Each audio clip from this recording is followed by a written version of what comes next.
1, 2, 1, 2, 3, 4.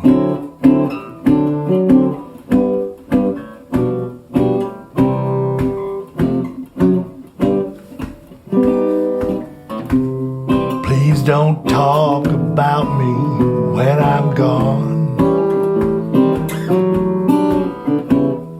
for our friendship ceases from now on.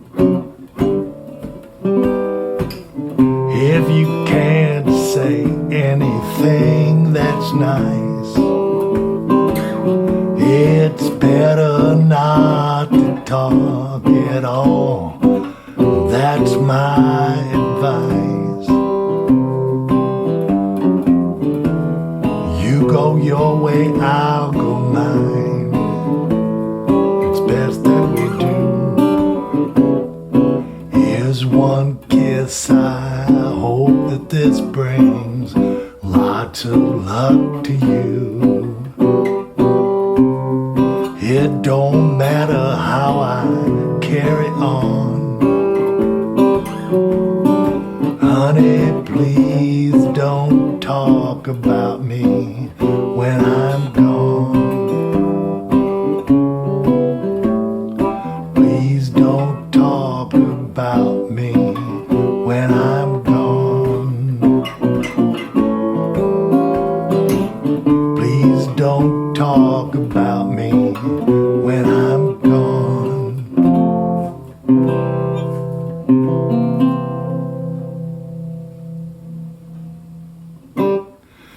So that's Please Don't Talk About Me When I'm Gone. It's in the key of C. It starts out in C. Now, if you're just using basic chords, you can play a C, which is, if this is your first time out, 4th string, 3rd fret. No, 5th string, 3rd fret. 4th string, 2nd fret, 3rd string's open. 2nd fret is on the 2nd string. Now, to make that a 7, you put your little finger down on the 3rd fret, 3rd string. And it sounds like that. Now, that's something that I call a closed chord. I think everybody does. And it's kind of like mandolin players play. I use, because I do finger style, I play with 3 fingers and a thumb mostly, so I'm usually doing this, or maybe 5 strings if I'm doing a rotating bass like this, moving the root note back and forth. But by doing a closed chord like that, where you're not playing these upper and lower strings, you're just playing 4 of the 6 mostly that you have. This gives you the opportunity to take one chord form. Like if you take this C7, there's the D7. There is an E7. As a matter of fact, if you use that one form, you can literally play the...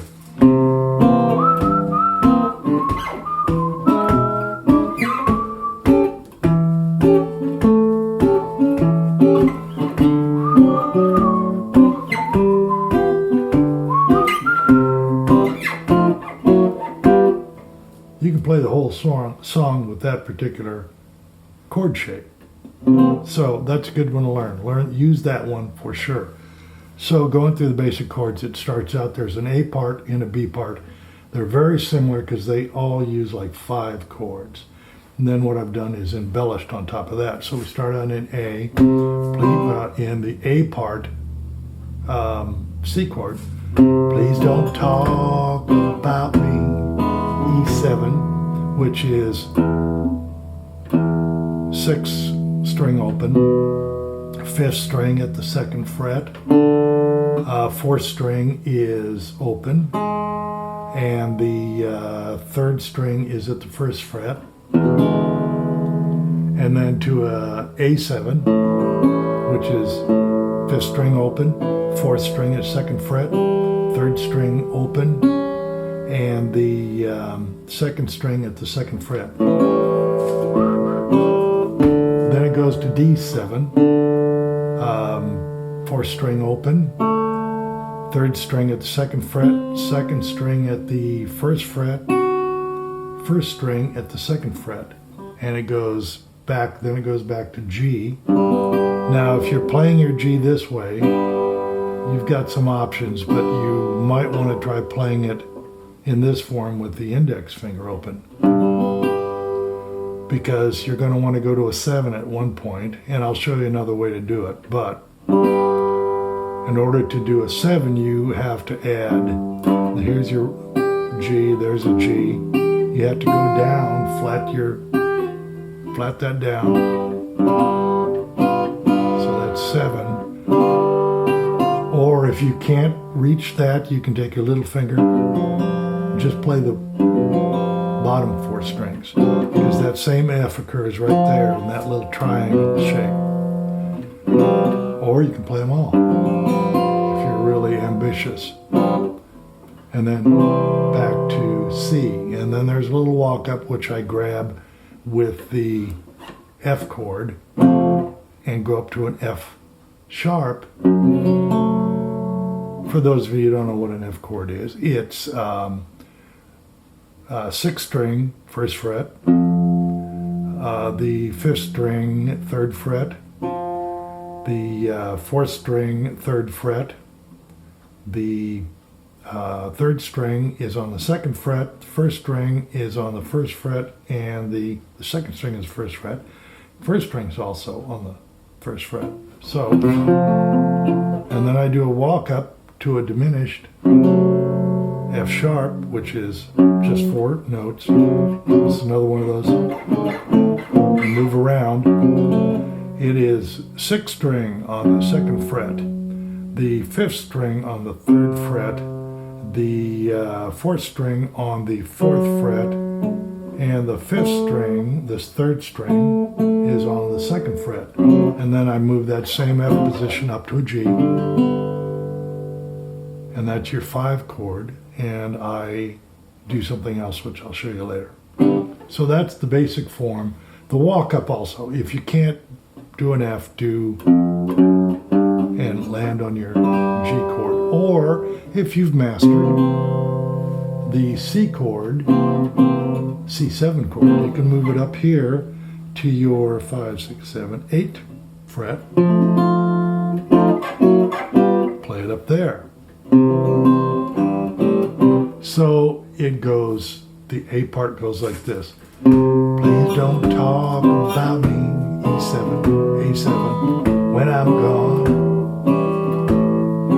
E7, for our friendship, G, ceases from now on. And then the walk up. If you can't say anything that's nice, it's better not to talk at all. That's my advice. Now we're going to go to the B part. Land on the G note. Brings you down to the E7 where you start your B part. You go your E7, that's what I said, E7. You go your way, I'll go mine. It's best that we do. D7.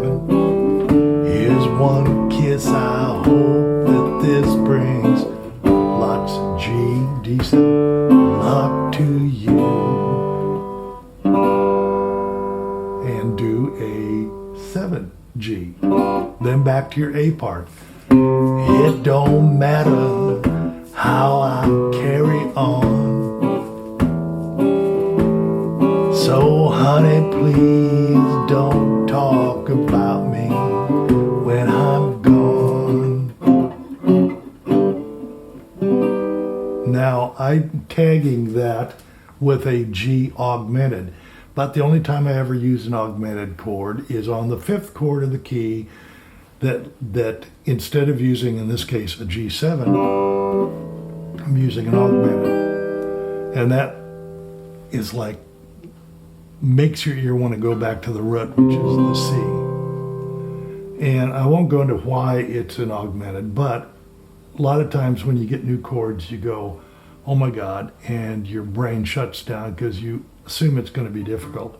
And it may be, and new chords are. But think of it this way. Think of it as an A minor form moved up here to the 4th fret, and then on the 5th fret, you put your little finger over here on the 5th fret on the 4th chord, 4th string, and back to your C, and you start your cycle all over again. So now what I'm going to do is I'm going to show you the embellishments that I do. So you start out with a C, go to an E7, they're moving so you don't do much there. You go to the A7, that holds twice as long as the other 2 chords. So you got a little room to work with. So you can go, you can do this, listen to see what sounds good.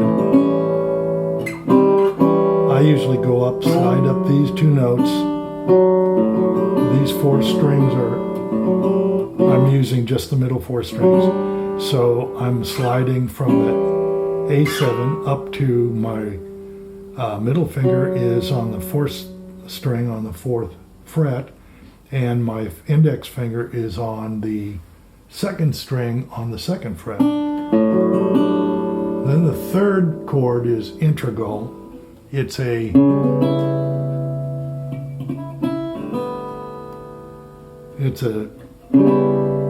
C sharp half diminished. Now, before you get freaked out, because when I say diminished, people go, oh my God, think of it this way. What you're doing is you're just touching on it before you go to your D. The C is right in that scale, and that sets up tension for you to resolve on your D7.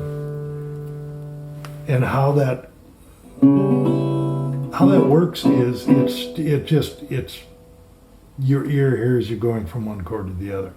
And this half diminished chord is one that this form is one I use a lot because it's another closed chord like the C7 form. This one is, in this case, it's a C sharp. It's a closed chord, 4 strings, 4 notes.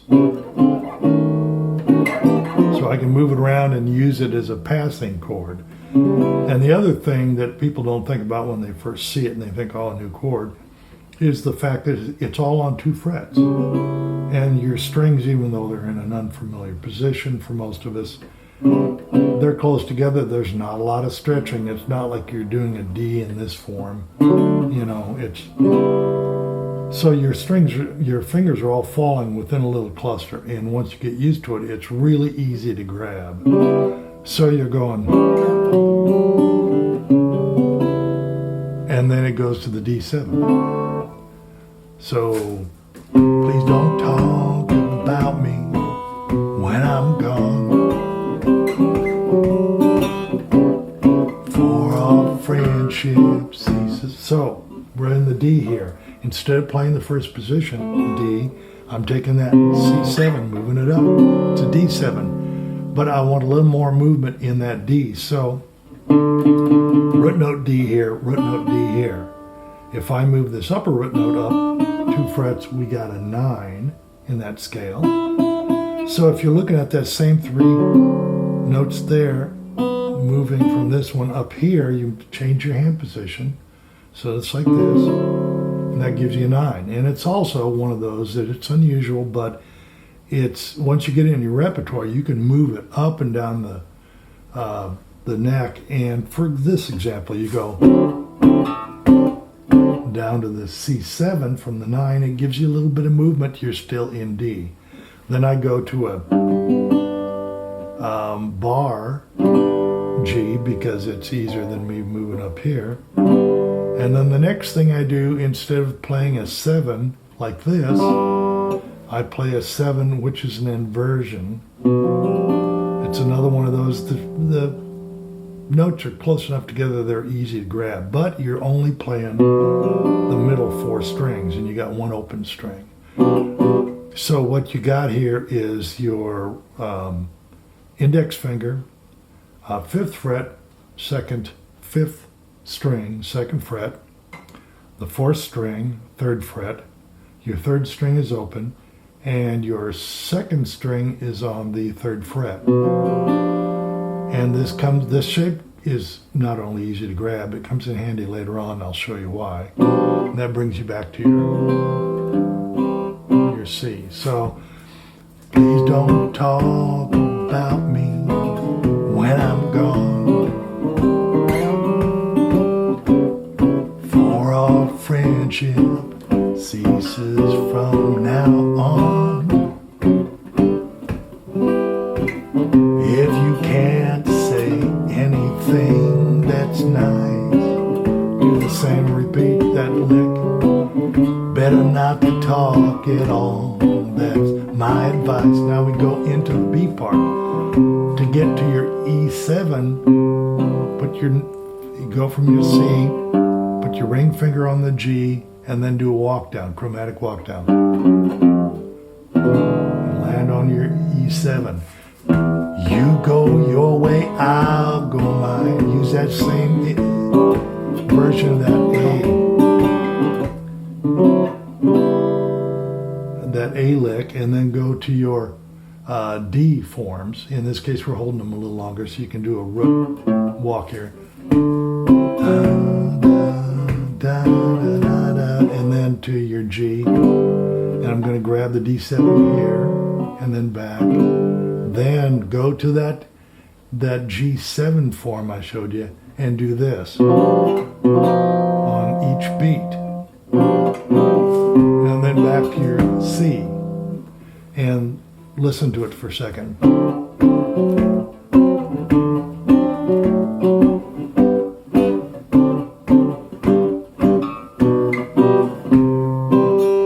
And what's happening there is, by using this form in the G7, you do a little suggestion. You go, you sharp that ring finger up one, and you're going from the 5 in that extra 5 in the G, and you're working toward your ear here's, it's going to an E, which is the 3rd in G. So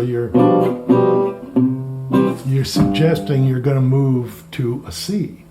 It would also be in the bar form. C would be like this. So you're going, or in this case, we're jumping back down here.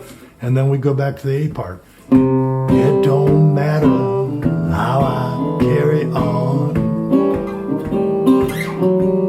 honey, please don't talk about me when I'm gone. Now, normally this would be where you would start going, and you'd start the process all over again for the soloists. In this case, there aren't going to be any soloists in this version. So you're going to want to go to a tag, a coda on the end of it, a turnaround or a couple turnarounds to end the song and make it sound finished. So when you land on your A, take your ring finger, go over to your G. You're doing that. Then jump up to that diminished chord I showed you, that C sharp, and take your ring finger or your middle finger, jump off, and just hit that. You don't have to play the whole chord, which gives you an A, which brings you back to that section with your D's. Talk about me, back to that G7 when I'm gone. And then the second time around, you run up here to a barred C, a C7 in this case, and go. And then hit the first string on the first fret, which gives you a sharp 5, which, why wouldn't you use it? And then you jump back to your D's. Please don't talk about me when I'm gone. F, C, C7. So that ending tag goes, please don't talk about me when I'm gone. Please don't talk about me when I'm gone. Please don't talk about me when C, and that's it. Have fun.